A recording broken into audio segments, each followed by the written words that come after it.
Hello, and welcome back to the Anatomy of Transition discussion series.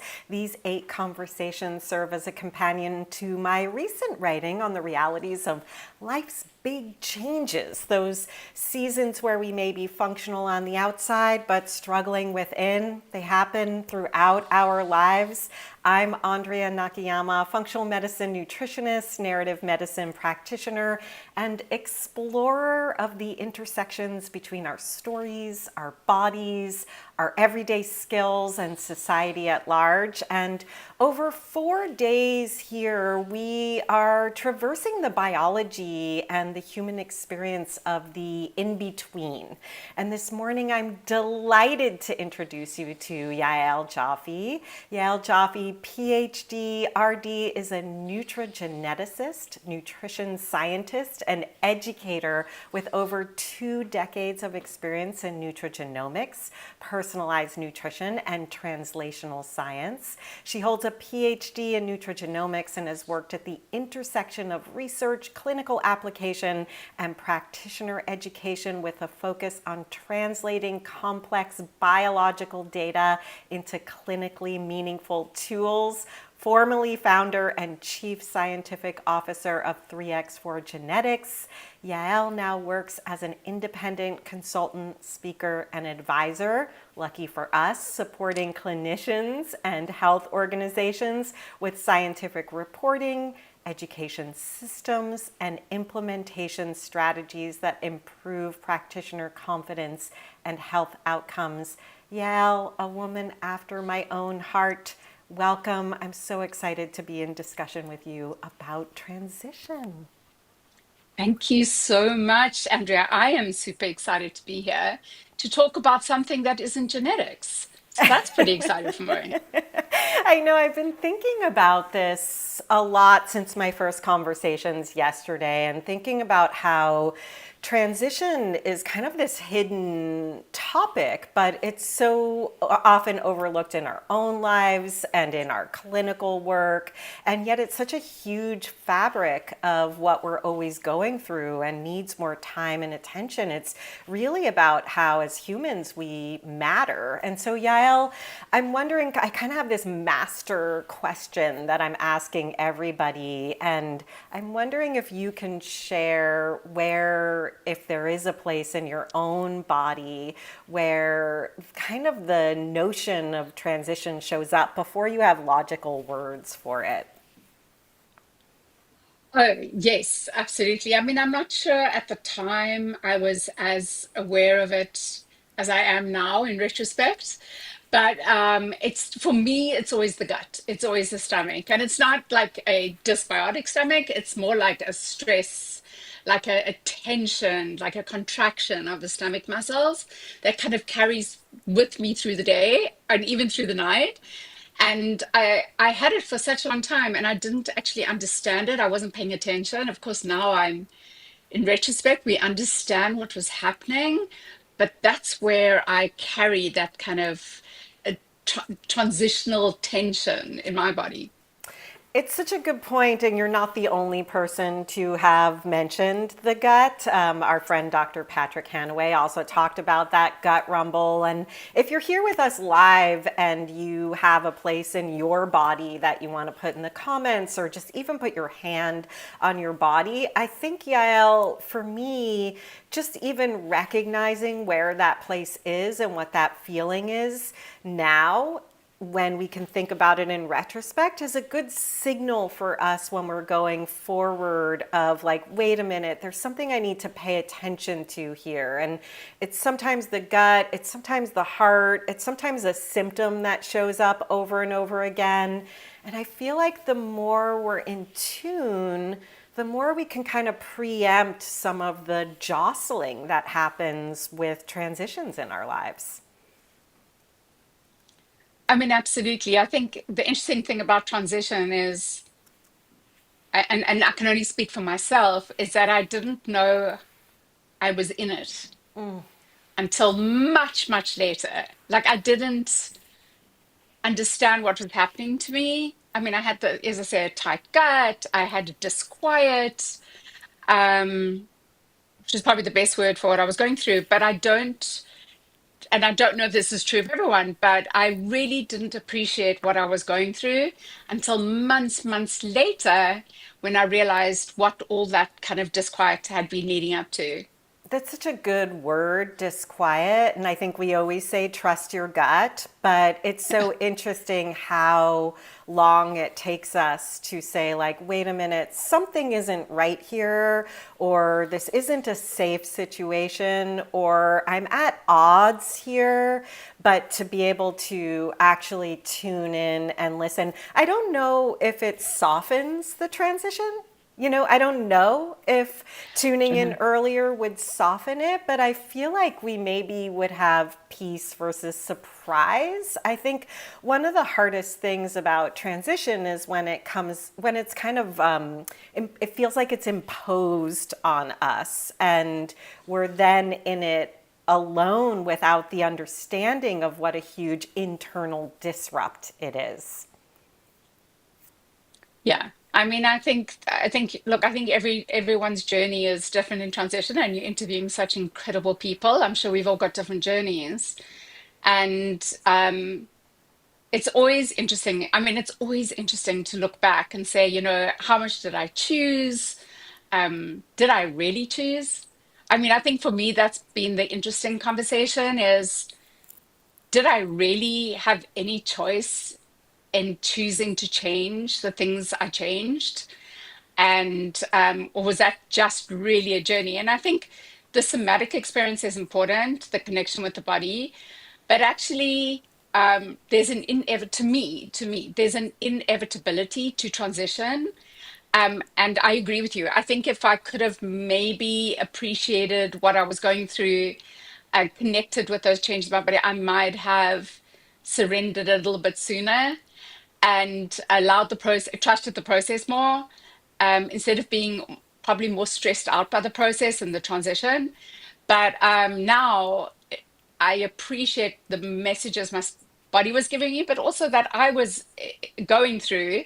I think I'd be better at this major transition time too. I mean, I've been through transitions my whole life, Yes. but this one's the winner, right? This is the big one, and I think that the real learnings come through these big transitions that, we're all been going through, and being able to surrender to it and say, okay, this is the experience. What are the learnings? Or what are not the learnings? And I think, reading what you wrote in your last essay about not having an answer to it, or not even having a learning to it, or not having clarity around it is for me the greatest learning of all. Because I Yes. think when we have worked so hard, as all of us had in our professions, and we step away from that, we're looking for clarity. We're looking. That's the way our DNA is Yes. wired. That's how Yes. we're wired. And to this day, my greatest challenge at every single minute is you don't need to have the answer or the Yes. clarity or the solution, which goes against everything that Yes. we've been taught.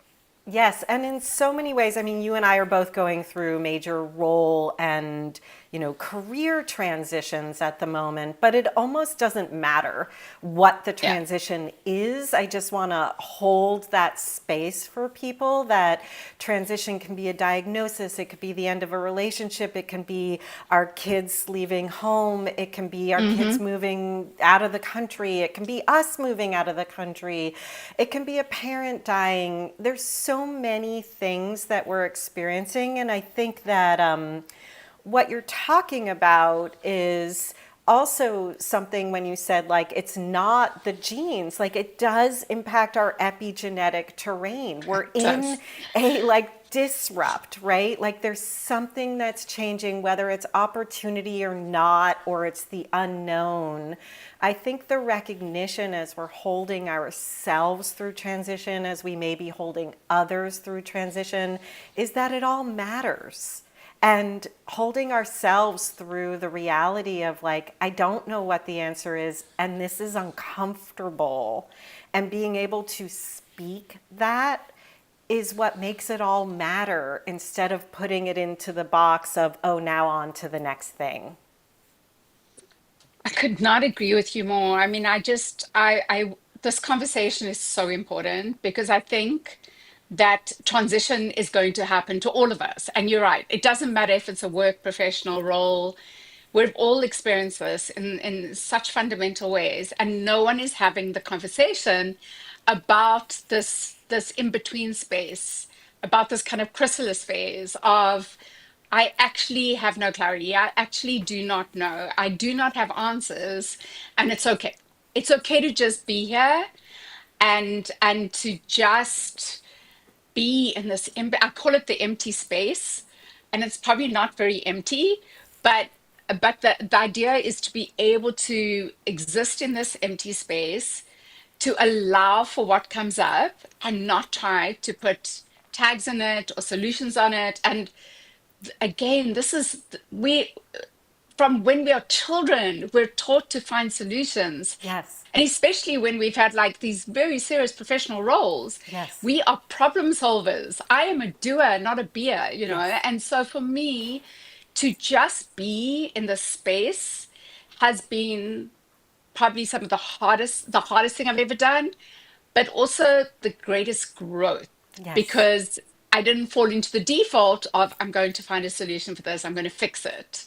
And so I am sure everyone can relate to what I'm saying. Like Yes. this is hard work. Yes. And I was actually just listening to an interview that was about the transitions that children go through, as you go through from elementary school to high school, right? And you maybe don't matter as much. And I think that, because you're in a larger environment, you're in a Mm, container that mm, doesn't see your individuality or your specialness like your grandmother may have if you were lucky, right? yeah. That kind of like you're special, now you're just part of a sea of people. And what that kind of mattering does to us. And I think when we have identities that we're attached to, whether they're career identities or parenting identities, it's part of what makes us matter to ourselves. Hmm. And when we lose those things, we are then faced with, wait,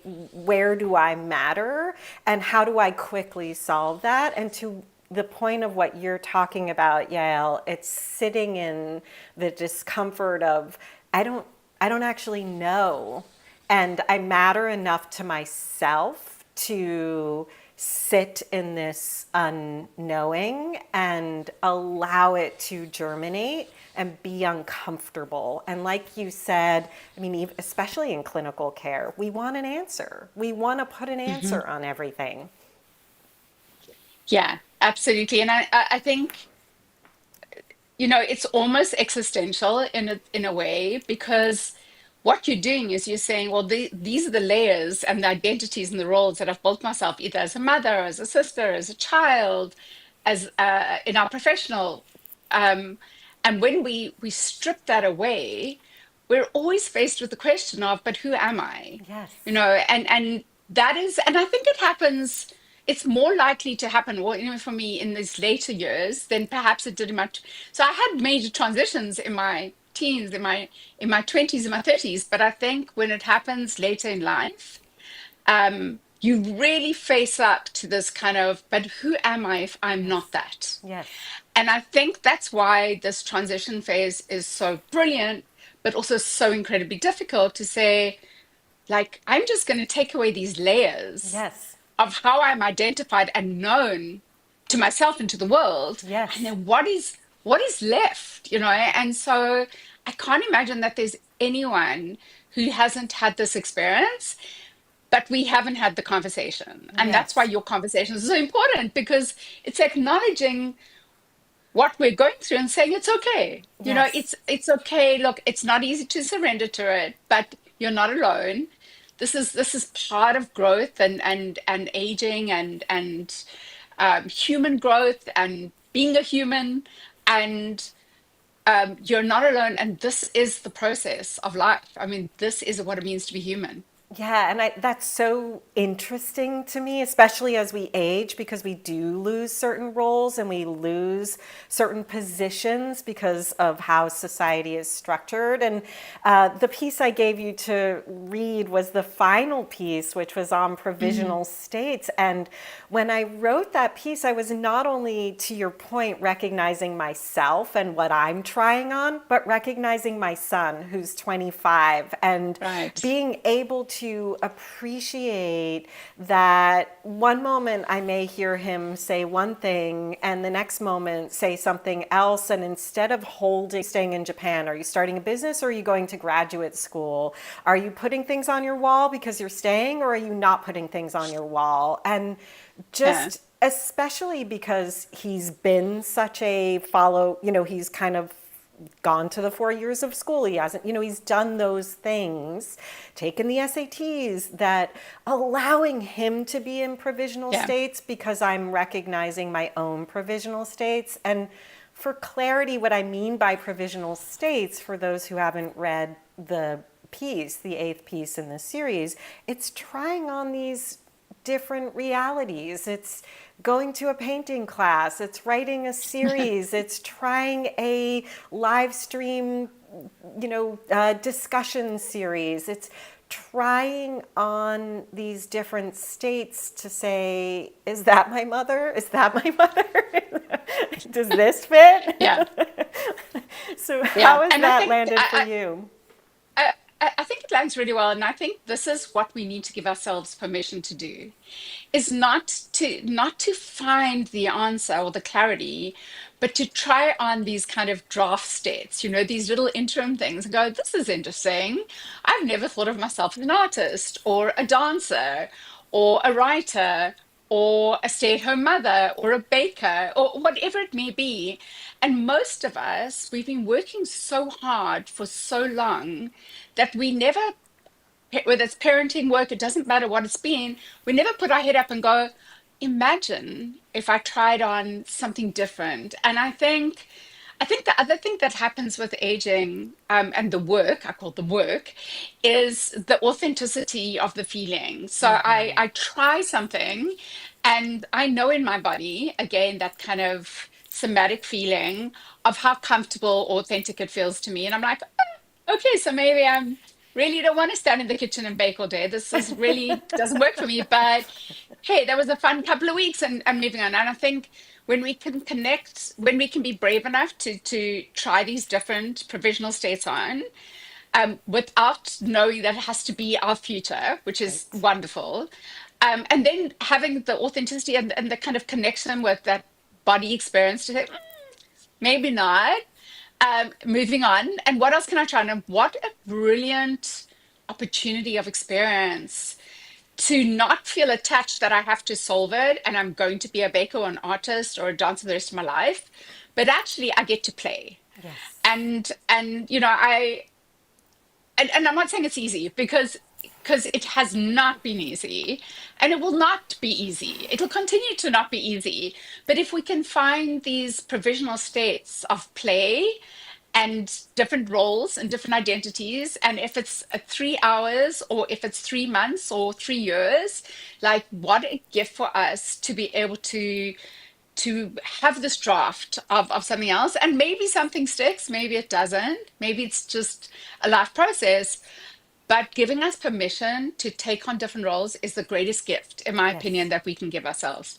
Yeah, and shedding other ones, right? Like, I think, Oh, one of the yes. things that I'm playing with is I'm always a clinician. Like, I'm gonna think through the lens of a clinician, but I don't want to be a clinician. It is my vantage point, but like being able to own, where does that come in to my writing, to my speaking, that vantage point, but realizing, like, just as much as we're trying on one thing, that we may be shedding some other identity, and this is the opportunity to do that.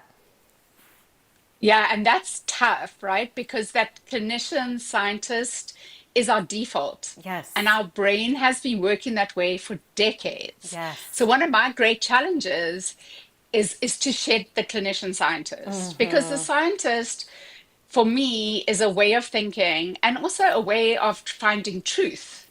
But actually, it's a very limited way to see the world and to define what is true or not true. So imagine trying to shed that identity, to not look through the lens of being a clinician or a scientist to try find an absolute answer, and to imagine a world where answers don't exist in this kind of binary way. So it goes even further. And I always find myself defaulting to it and going, there must be an answer here. And so for me, um, this is one of the great challenges because we know that there's another way to experience the world other than through a clinical scientific lens. And what a challenge is that to allow our brains to explore the world without putting our default lens onto it, if that makes sense. Totally makes sense. Yeah. And I think, the reality of what we're talking about is that it's like still forming. It doesn't make sense. And I would love Yeah. to ask you about some provisional states you're trying on. And also, just as you're talking, I'm recalling, I didn't start in my life as a scientist or as a clinician. Yeah. That came later because of the transition of losing or my husband's diagnosis and then losing him. But I started as an artist and a designer, and that always came through my work. Like that was such a huge part of my work, the way I see the world and the way I create space. And to be able to allow myself to evolve. Like there's certain parts of her and certain parts of her, and so, like to allow that space to be more embodied, more whole. And I'm just wondering if you can talk about some of your provisional states. Well, we have that in common. I started out in art. Art was my life. And I went off to study architecture, and I thought that would be my life. I was obsessed with buildings and art. And then my gran died from cancer, and I left architecture and went to study nutrition. And then from nutrition, I went to study genetics. And I've always called myself a reluctant scientist because I never felt totally like a scientist. I mean, I almost felt, like that con artist who's like playing at being a scientist 25 years later, but something was different for me. And to your point, I think the work that I've done over the last couple of decades always had my artist self in it, and that's why I was able to create 3x4 genetics with a much more artistic lens, really out the box thinking instead of kind of straight thinking. So it served me absolutely beautifully. But for 25 years, I never drew anything or painted anything because I was so busy playing that role of Yes. scientist clinician. And so for me, and interestingly, I have this amazing child who is the most beautiful artist. And I think I just said, well, you can be the artist because Right. you're so brilliant at this. And I'll just stay being the clinician scientist and I'll kind of live vicariously through you. And so what's happened now is I've like, what if I went and I dabbled back in this passion? I mean, it was a deep passion of mine to draw, to paint, architecture. What if I went back and saw and what we do is we lose confidence. We Yes. lose confidence. If you had said that to me at 20, I would have said, of course I'm an artist. Yes. Now, all these years later, not so much. And so the confidence to go and play and try on this provisional role without the judgment of, well, my child is so brilliant. Why am I even bothering? Like I'm too nervous so for me, that's one of my provisional kind of draft roles that I'm trying on is what if I just went and dabbled in art again and saw what was buried for decades? And it doesn't have to be anything except to go back to something that brought me such joy. And also, I love the way the brain works when we're in the art space, the creative process. And it doesn't matter if it's writing or it's art or it's Yes. music or it's dance. It really doesn't matter. It's just something that I buried so deeply because I was in such a productive binary scientific phase for so many years that I just want to go back and kind of unlock. what that means. So for me, that's one of the roles. And you know, there's a few other smaller ones. I'm really trying to shift away from thinking about the world as very contained and defined. And so more into the imagination, more into the what can possibly be. And I mean, just something I came up with is when I was going through this transition, is I was like, here I am, been working for, 3 decades. What are all the things I didn't learn or I don't know because I've been so immersed in genetics and nutrition for so many decades? So I built myself like this mature curriculum of all the things I never Oh, learned because I don't speak any other languages. I don't know how yes, to play a music instrument. I haven't painted or learned about art. I like there's so many things I don't know. So I yes. started making lists of all the things I don't understand classical music. I'd never been to the opera. So I started making a list of all the things I could possibly learn, even if it's a YouTube video. It doesn't have to be a Yes. degree, could just be a YouTube video. Um, and started like trying to take myself to see the ballet, to see the opera, to go to the symphony, to watch a lot of YouTube videos about learning things because I think we create a world for ourselves that is super defined Yeah. by productivity and success, and we lose that curiosity of the child of learning. And so that's been another like really big and part of what I'm trying to do is really just explore and learn without an attachment to that it's a career of any sort whatsoever. I'm just so moved, Yael, by our conversation. We have so much, you're a kindred spirit, and I think, we've actually never met in person, but we've like existed Yeah. around each other and appreciated each other. But the openness to facing the difficulty of a huge transition with this sense of wonder, awe, and opportunity is in and of itself part of the healing, even while we're sitting in the discomfort. And I say that from like experience. It is uncomfortable. It's not an easy move to go through. It's a huge part of our identity, and saying like, I'm going to try this on, I'm going to try a YouTube video. Does it resonate? Does this make sense? And I have to say, being with my son in Japan recently, there were so many things about it that struck me, especially as I'm in this phase. I was spending a lot of time wandering around by myself, being like, who am I? Where am I? But just even exposure to a different language, and language that's used in a different way, and seeing his relationship to learning that language was a unlock for me to Yeah. recognize how vast the world is and how narrow we make it in our life, but also in health and healthcare, how narrow we've Hmm. made the definition of health, the definition of longevity. And what you're talking about is a piece of your longevity. It's not just epigenetic, it's part of No. your longevity equation. This is an unlock that you have the opportunity, we have the opportunity to live into, to find other parts of ourselves. So I'm so moved by your story and what you're trying on. I just wanted to share that. Like it brings me tears to recognize that the hard things in life can truly be awe inspiring.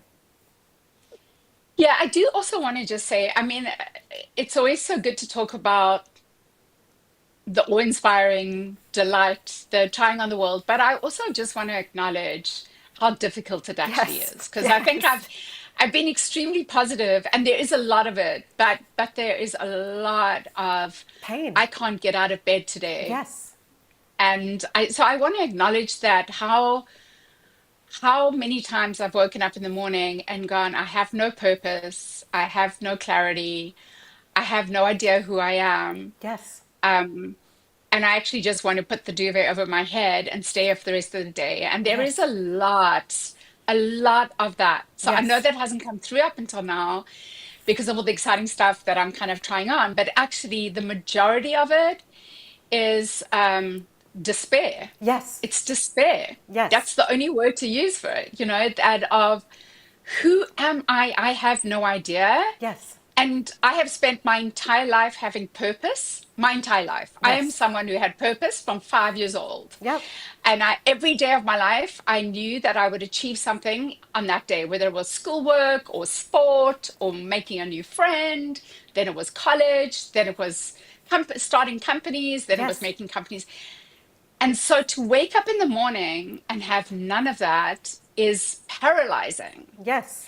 And for me, the word despair. And so there have been more days of despair than there have been of delight. So I always say, you know, when you find a moment of delight because you went to an art class or you went dancing or you wrote something, take it as a win Yes. because it's so hard. Yes. And I think the thing that I battled with most in the mornings of despair was wanting to find an answer. And this is what you wrote about a lot in your last one, in your last essay, is wanting so desperately to find an answer or putting a timeline on the Yes. answer, saying, after 3 months, I'm going to know what I'm going to do. After 6 months, I'm going to have a solution. After a year, I'm going to be in my new profession, whatever that may be. And so I think that I just wanted to share that transition is hard, hard, hard work. It hurts because Yes. you are stripped Yes. and you do not know and you have to surrender. And surrender is always so hard. And I think we feel unsafe. Yes. And I think what I really understood about what was happening to me is I built so many things in my life to keep me and my children safe, which was Yes. work, income, salary, professional recognition, like achievement, whatever it may be. And when you strip that away, you take away everything that you built that kept you safe in the first place. Yes. And so you become unsafe again. And your Yes. initial reaction is to build the same things again to build your safety net around you and then to realize that that isn't authentic for you, that that's not what you want in your life, that you have to try something different, and that's when the despair sets in. So I just wanted to acknowledge I'm that so it's glad you it's did. not easy. Yeah. No, and I think that's what sitting in a similar place or this, a very similar place, I think that's what really moves me is that we can have both, that Yeah. we can Yeah. hide under the duvet and get out for a dance class and move and be like, oh, yes, like 45 minutes of a yes in the midst of Mm. those big challenges. That's human. Like that is human. It is not all positive. It is not all despair. There are moments here and there, and it transitions in and of itself, but we have to be in it. And I think that when I wrote this series, it was me recognizing that like transition was my job. Like I had to embrace this journey. And I feel like that's what you're talking about. And that's what you just underscored, that it's all of it at the same time. And not a day goes by that I don't think about the transition I went through 25 years ago in losing my husband. Not a day goes by that I'm not right now still in the despair. And it's not just role and Mhm. identity, as you and I know, it's community. It's, having been treated a certain way that we're used to being treated. It's so many things that come Mm. with these transitions. And you are living the human experience and sharing that with us. Yael, I'm wondering, just thinking about what I identified in that piece as those three capacities, the try on small things, meet new mirrors, tell a newer story of yourself. Is there something, maybe a draft sentence or some way that you would share with others, how you're navigating that undefined space that we could all take with us? I mean, I don't know that I have a draft sentence, and let me try though, because I think that I've probably described what those things have been for me is, I mean, the most powerful one for me is the small wins, the small wins. You know, you describe them as, you know, the kind of those try something new, trying a new role.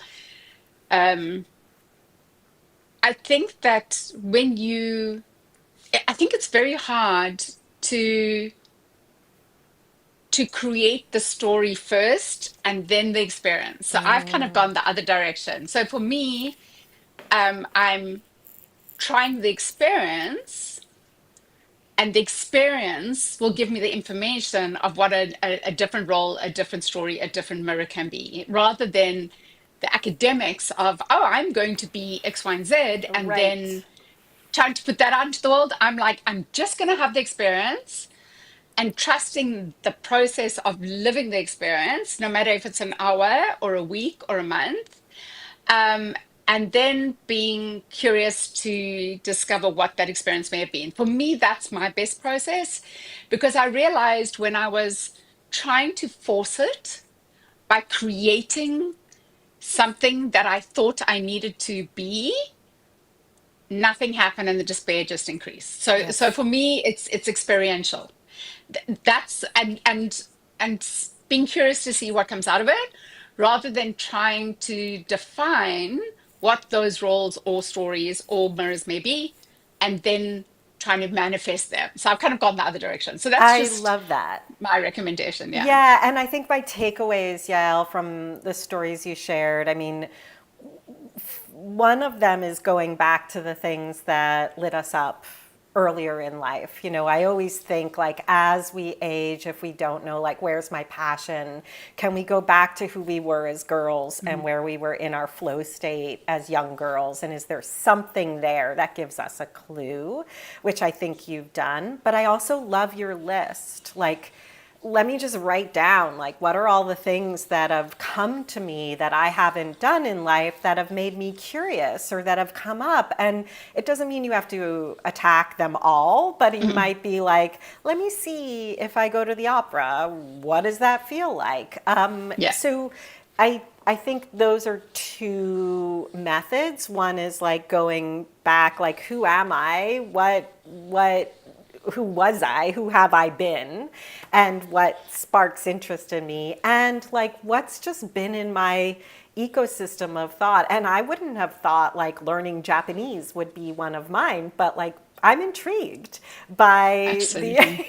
experience. So, yes. Oh my gosh. So lovely to be in conversation with you about this very human experience that impacts all aspects of us, our DNA, our cells, our psychology, our lived experience. Yael, you are an inspiration. Thank you for your insight and vulnerability. Well, thank you for this conversation. As I said, this is the conversation that I've been wanting to have. And so this is a beautiful and gracious opportunity. So thank you so much, Andrea, for the work you're doing. Oh, thank you. And thanks to all of you who were able to be here with us. You can join me back here at 12 p.m. Pacific, 3 p.m. Eastern as we keep walking this threshold. Please subscribe to at Andrea.Nakayama on YouTube to stay connected to this series. And if you enjoyed this conversation as much as I did, please like the video, give it a thumbs up. Every time you engage, you help us collectively signal that health isn't a destination, it's a biological negotiation. So let's keep metabolizing life together with dignity, respect, and deep curiosity well beyond the plate. And I will see you this afternoon and hope to see you soon, Yael. Me too.